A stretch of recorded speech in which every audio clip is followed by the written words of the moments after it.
III of Pangasinan. Personal na itinurn over ni Pangulong Ferdinand Marcos Jr. ang mga mock keys ng mga Patient Transport Vehicle o PTV sa mga pinuno ng iba't ibang lokal na pamahalaan mula sa 7 rehiyon sa Luzon. Bahagi ito ng layunin ng kanyang administrasyon na mas mapalapit at mapabilis ang akses ng mga mamamayan sa serbisyong medikal. Kaya we are very happy now to be able to do this dahil dito sa administrasyong ito, karapatan ng bawat nating kababayan na Pilipino na magkaroon ng ganitong klaseng serbisyo. Pinapatibay nga natin ang buong healthcare services. Dahil nung panahon ng COVID, nakita natin ano yung pagkukulang ng ating healthcare system. Saan ang kailangan ayusin? Sino ang pwede nating asahan? All of these things, in-apply namin dito sa aming programa. Hindi lamang dito sa transport vehicles, kung hindi pati na sa ating buong healthcare system, pati nating mga ospital, pati nga yung PhilHealth. So, ito ay isang bahagi lamang sa pagpapatibay natin ng ating healthcare system.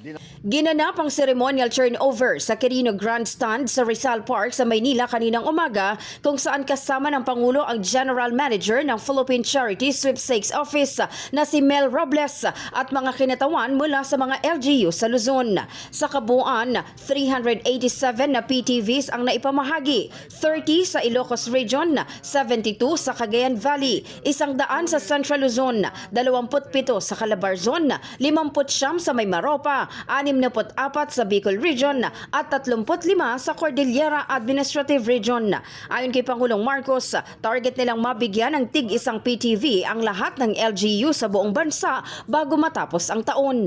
Sa wakas, yung marami sa ating mga LGU at mga cities at saka municipalities na hanggang ngayon ay hindi pa nagkaroon ng ambulansya, hindi pa nagkaroon ng ganitong patient transport vehicle, ay magkakaroon na. At yung pang hindi pa nabigyan ay magkakaroon din. Ang instruction ko kay Mel Robles, ay sabi ko sa kanya, kailangan by the end of the year, masabi na natin, by the end of 2025, masabi natin na lahat na ng cities and municipalities ay nabigyan na natin nitong patient transport vehicle.